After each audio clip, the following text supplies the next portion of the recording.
بسم اللہ الرحمن الرحیم۔ السلام علیکم ناظرین، میں ہوں فراست سلیم اور آپ دیکھ رہے ہیں میرا یوٹیوب چینل۔ ناظرین، آج سپریم کورٹ میں 63A کی نظر ثانی کی درخواست پر سماعت تھی۔ چیف جسٹس قاضی فائز عیسیٰ نے 5 رکنی بینچ بنایا تھا، اور جیسا کہ میں اپنی پچھلی ویڈیوز میں بتا چکا ہوں کہ جسٹس منیب اختر کچھ بھی کر سکتے ہیں۔ 2-3 سوالات میں نے کیے تھے کہ جسٹس منیب اختر شامل نہیں ہو سکتے، یعنی کہ آج چھٹی کر سکتے ہیں۔ دوسرا، جوابی خط ضرور دیں گے۔ جو قاضی فائز عیسیٰ نے ان کے اوپر 11 نکات اٹھائے ہیں، 11 سوالات خط میں لکھے ہیں کہ کس وجہ سے جسٹس منیب اختر کو پریکٹس اینڈ پروسیجر کمیٹی سے باہر نکالا، اس کا جواب جسٹس منیب اختر ضرور دیں گے۔ اور تیسرا، میں نے کہا تھا کہ اگر وہ بینچ سے اٹھ جاتے ہیں جسٹس منیب اختر، یعنی کہ اٹھنے سے مراد یہ کہ وہ چھٹیوں پر چلے جاتے ہیں، تو پھر قاضی فائز عیسیٰ بینچ میں کسی اور کو شامل کر سکتے ہیں یا نہیں کر سکتے۔ اگر کر سکتے ہیں تو پھر کیسے کریں گے؟ تو وہی ہوا آج جس کا ڈر تھا۔ جسٹس منیب اختر صبح 11 بجے سے پہلے یا 11 بجے کے قریب سپریم کورٹ سے گھر چلے گئے۔ جو نارمل روٹین کے کیسز تھے انہوں نے سنے، اور جب 11:30 بجے کمرہ نمبر 1 میں سماعت تھی تو سارے انتظار میں تھے، تو جسٹس منیب اختر نہیں گئے، اور 4 ججز جو تھے وہ تشریف لے آئے کمرہ نمبر 1 میں۔ تو قاضی فائز عیسیٰ نے جو ہے جسٹس منیب اختر کا خط پڑھ کر سنایا۔ مکمل خط ناظرین پڑھ کر نہیں سنایا، صرف ایک آخری پیرا پڑھ دیا جس کے اندر لکھا ہوا تھا کہ میں پریکٹس اینڈ پروسیجر کمیٹی کے تحت جو نئی بنائی گئی ہے، جس کا آرڈیننس کے تحت جو پریکٹس اینڈ پروسیجر کمیٹی کے اختیارات ملے ہیں، اور اس نئی کمیٹی کی تشکیل کے بعد اس نئی کمیٹی نے جو بینچ بنایا ہے اس کے اندر میں فی الوقت نہیں بیٹھ سکتا۔ اور ساتھ ہی انہوں نے اگلی لائن لکھ دی کہ میرا یہ انکار نہ سمجھا جائے، ریکیوزل نہ سمجھا جائے، میں اس وقت تک نہیں بیٹھوں گا جب تک فل کورٹ اس کا فیصلہ نہ کر دے۔ تو قاضی صاحب نے آگے جواب دیا سپریم کورٹ کے اندر کہ ایسا ممکن نہیں ہے، اور ہم ان سے ریکویسٹ کریں گے کہ وہ تشریف لے کر آئیں، بینچ میں بیٹھیں، اور اس کے بعد اگر نہیں آئے تو پھر ہم کل ایک نیا بینچ بنا کر نئے جج کو ساتھ بٹھا کر اس کی سماعت کر دیں گے۔ اب قاضی فائز عیسیٰ صاحب کو اتنی ٹینشن کیوں، اتنی جلدی کیوں، وہ میں پہلے آپ کو بتا چکا ہوں کہ صرف اور صرف یہ کہ اپنی ایکسٹینشن ہے یا پھر آئینی عدالت کے اندر اپنے آپ کو لے کر جانا ہے۔ اب ناظرین، جو خط کے مندرجات سامنے آئے ہیں، جسٹس منیب اختر نے 1 صفحے کے پر مشتمل جو ہے نا خط لکھا ہے،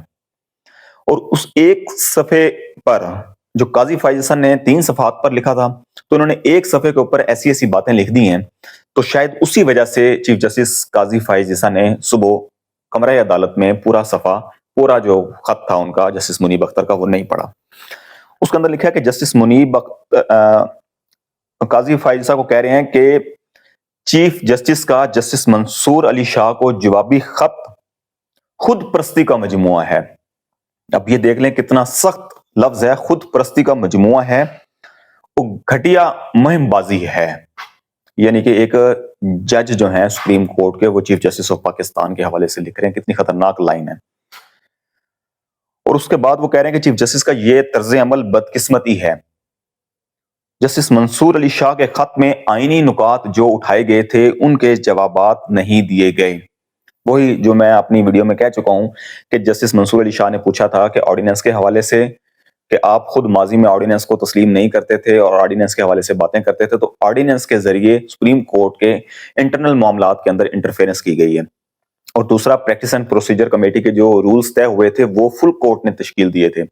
فل کورٹ تشکیل ہوا تھا، اس کے اندر جو ہے وہ طے ہوئے تھے، تو دوبارہ فل کورٹ بلایا جائے اجلاس ان کا، اور اس کے بعد وہی فیصلہ کریں کہ آرڈیننس تسلیم کرنا ہے یا نہیں کرنا ہے۔ پریکٹس اینڈ پروسیجر کمیٹی جو نئی بنائی گئی ہے اس پر کام کرنا ہے یا نہیں کرنا، یہ فل کورٹ کا اجلاس فیصلہ کرے گا۔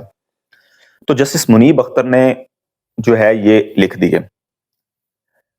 تیسرا، جسٹس منیب اختر نے ایک پوائنٹ اٹھایا جسٹس مظہر میاں عالم خیل، ان کے حوالے سے انہوں نے کہا کہ جی یہ ایڈ ہاک جج ہیں،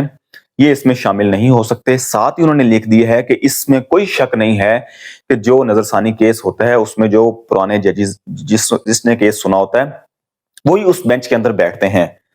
مظہر عالم خیل جو ہیں وہ اس بینچ کا حصہ تھے،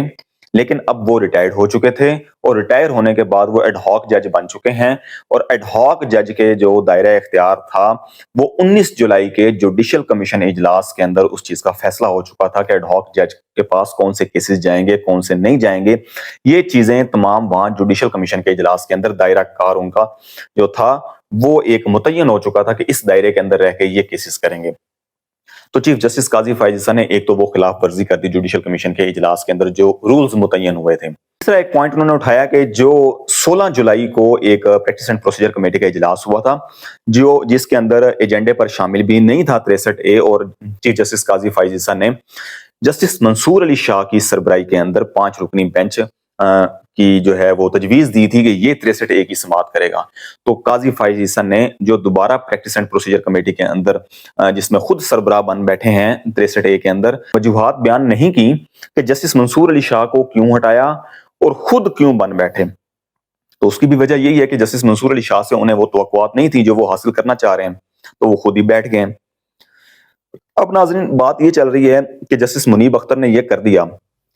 اب جسٹس منیب اختر کے نہ بیٹھنے سے تو قاضی فائز عیسیٰ نے کہہ دیا کہ میں بینچ کل نیا بنا لوں گا، اور کل وہ بنا بھی لیں گے۔ انہوں نے دوبارہ کمیٹی کا اجلاس بلا بھی لیے، کیونکہ انہوں نے کہا تھا کہ اگر شام تک وہ ایگری نہ ہوئے تو پھر ہم کل دوبارہ جو ہے نا اس کو جج شامل کر کے نیا تو اس کو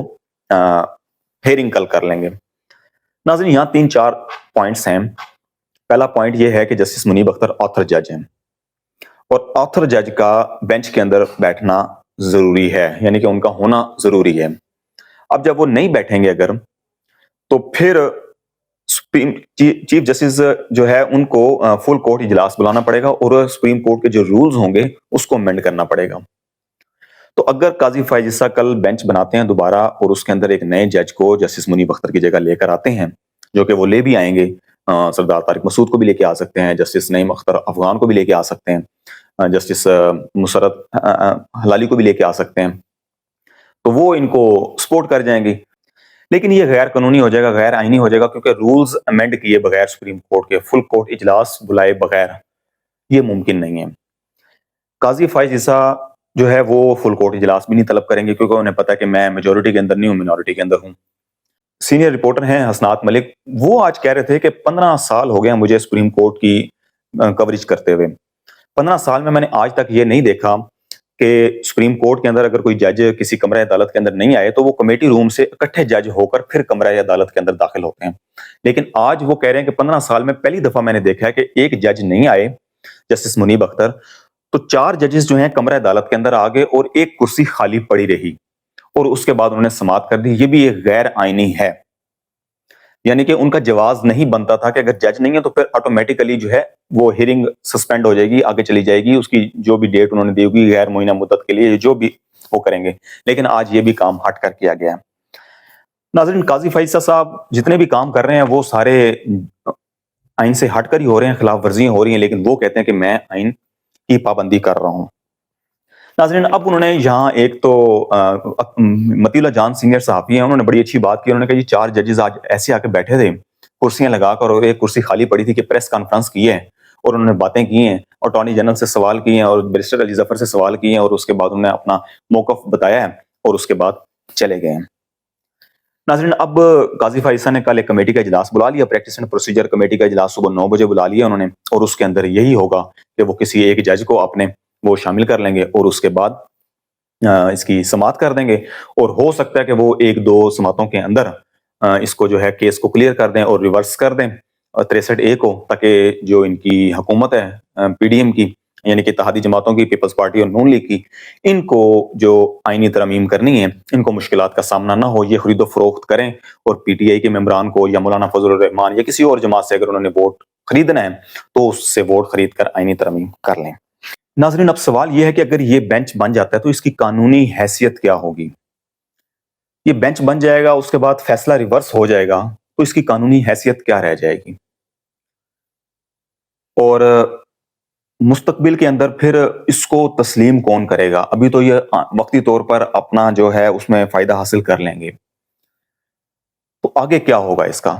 تو سپریم کورٹ کے اندر لگ ایسے رہا ہے کہ ججز جو ہے نا وہ کھل کر اب آمنے سامنے آ گئے ہیں۔ ابھی تو جسٹس منیب اختر نے جوابی خط دیا ہے،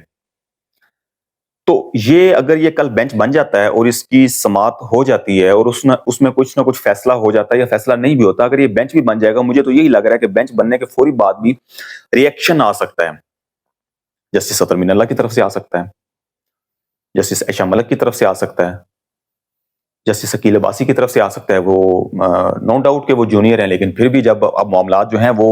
اکثریتی ججز جو ہیں وہ جسٹس منصور علی شاہ کے ساتھ ہیں، تو جسٹس منصور علی شاہ نے پہلے ہی کمیٹی کو وہ کر دیا ہے، پریکٹس اینڈ پروسیجر کو کمیٹی کو تسلیم کرنے سے انکار کر دیا ہے، اور اب جسٹس منیب اختر نے بھی انکار کر دیا ہے۔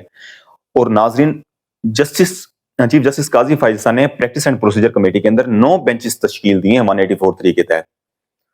لیکن صرف ڈیٹ جو ہے وہ 63(a) کی دی تھی۔ اب سوال یہ ہے کہ مزید جو بینچز ہیں اگر وہ بنائے گئے ہیں تو وہ جج اب اس میں بیٹھیں گے نہیں بیٹھیں گے، اس کمیٹی کے تحت، پریکٹس اینڈ پروسیجر کمیٹی کے تحت جو بینچز بنائے گئے ہیں، اگر وہ کسی سماعت کے اندر نہیں بیٹھتے ہیں ججز، تو اس کا مطلب ہے پھر تو کھلم کھلا لڑائی ہو رہی ہے سپریم کورٹ کے ججز کے درمیان، اور خطرہ اس چیز کا ہے کہ ابھی تو یہ صرف اپنا قلم چلا رہے ہیں، تو یہ الفاظ جو ہیں ان کے اب زبانوں کے اوپر آنا شروع ہو جائیں۔ دوسری جانب ناظرین، عمران خان نے اڈیالہ جیل میں گفتگو کی، اور اس گفتگو میں انہیں پتا چلا کہ بھائی بیرسٹر گوہر نے احتجاج کی کال واپس لی تھی کہ احتجاج کا ٹائم ختم ہو گیا تو اب ہم واپس گھروں کو جا رہے ہیں، تو وہاں انہوں نے بڑی ناراضگی کا اظہار کیا اور یہ کہا کہ بزدل انسان ہے بیرسٹر گوہر، اور یہ کہا کہ اس کو ہٹا دو عہدے سے، اور میں اب جو بات چل رہی ہے وہ کہہ رہے ہیں کہ اسد کیسر کا نام جو ہے وہ چیئرمین کے لیے آ رہا ہے، یعنی کہ تحریک انصاف کے جو چیئرمین ہوں گے وہ اب بیرسٹر گوہر کی جگہ اسد کیسر ہو سکتے ہیں۔ ناظرین، اب دیکھنا یہ ہے کہ عمران خان کا یہ جو سٹیٹمنٹ انہوں نے دی ہے بیرسٹر گوہر کے حوالے سے، اس پر قائم رہتے ہیں یا یو ٹرن لیتے ہیں، یا جو ہے اسد کیسر کو نیا چیئرمین نامزد کرتے ہیں، یہ تو اب آنے والے دنوں میں پتہ چل جائے گا۔ عمران خان نے آج پھر پارٹی کو کہہ دیا ہے کہ آپ نے اگلے جمعے ڈی چوک پر احتجاج کرنا ہے، تو اب دیکھتے ہیں کہ اگلے جمعے کو ڈی چوک پر اسلام آباد میں احتجاج کرنے کی اجازت پی ٹی آئی کو ملے گی یا نہیں ملے گی۔ مجھے دیجیے گا اجازت، اللہ حافظ۔